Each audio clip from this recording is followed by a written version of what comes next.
Isu peruntukan dana seringkali dijadikan alasan untuk melaksanakan agenda pembangunan bandar yang lebih mampan. Namun, menurut Pengarah Eksekutif UN Habitat, Datuk Seri Maimunah Muhammad Sharif, penghalang utama kepada pelaksanaan usaha urbanisasi lestari ialah mekanisme pengagihan peruntukan yang kurang berkesan.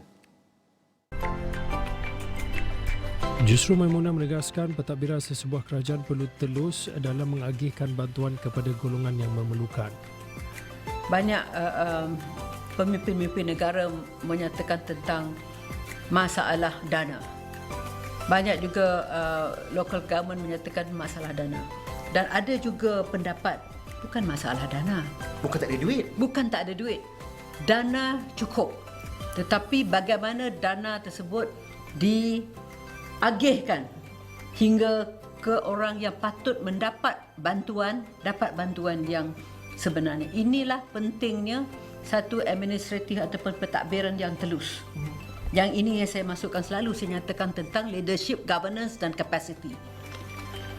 Dia berkata demikian ketika ditemu Bual Esro Awani di Üsküdar, Istanbul yang menjadi tuan rumah kepada sambutan World Cities Day yang diraikan pada setiap 31 Oktober setiap tahun. Tema pendanaan lestari bagi masa depan bandar untuk semua diangkat dalam sambutan tahun ini bagi menilai transformasi pelaburan dalam perancangan bandar dan pengagihan dana yang menyeluruh.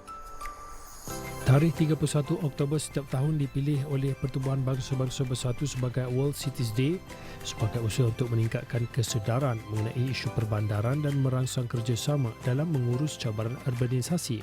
Sementara itu, Maimunah turut mengingatkan semua agar tidak melihat kawasan bandar sebagai hanya lubuk emas untuk meraih keuntungan sementara. Mereka perlulah melihat kepada perbandaran itu bukan hanya sebagai hanya untuk lubuk emas untuk mendapat keuntungan. Mesti setiap private sector melihat kepada keuntungan, tetapi kita mesti melihat kepada keuntungan jangka panjang. Di mana kita perlu melaksanakan ataupun invest dalam satu pemajuan yang dia punya impact tu adalah beyond 5 tahun, 6 tahun dan ke 70. Ikuti temu bual penuh bersama Pengarah Eksekutif UN Habitat ini dalam agenda Awani 8.30 malam ini di seluruh platform Astro Awani.